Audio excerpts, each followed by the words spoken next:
What is happening in Gaza now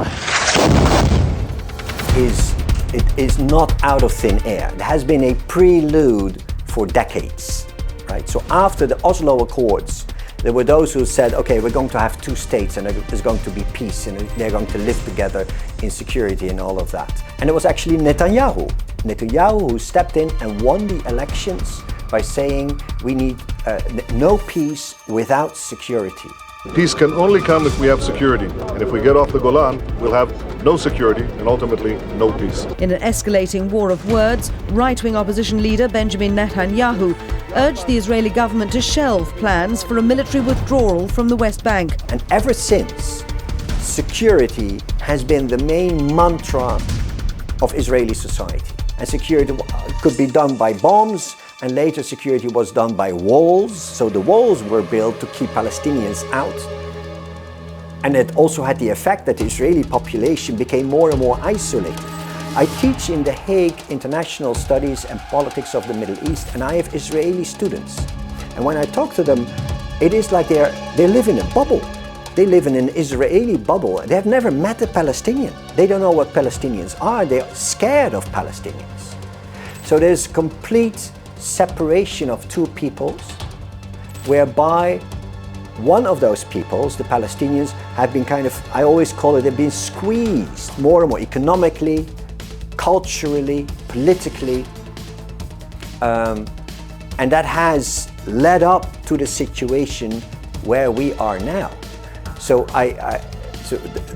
the way Hamas has responded, like we have to fight, because otherwise we're going to die anyway, and the way Israel responded.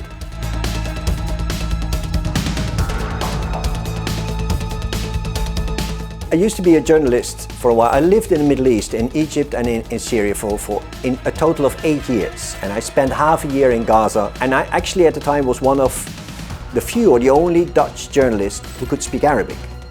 Because for a long time, the Middle East for European newspapers was Israel in 1997. So that's a long time ago.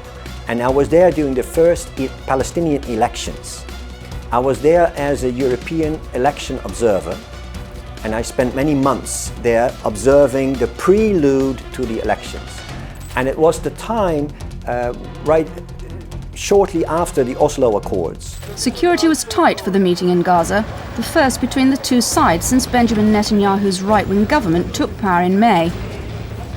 Palestinians hope the talks will relaunch the peace process and eventually lead to a meeting between Yasser Arafat and Netanyahu. There was a lot of building, people were building, because they wanted to literally create their own new state. There was also a lot of friction, because there was the Gazan people who have lived there all the time and who have been under the occupation and have been under the intifadas. And there were all those older Palestinian fighters from the PLO who returned from Tunis. I mean, this is a little bit of history, but the history at that time came together. These were two different kind of people, and there was a lot of friction. I remember, I myself, when the elections were taking place, we were crying because Palestine was now being built.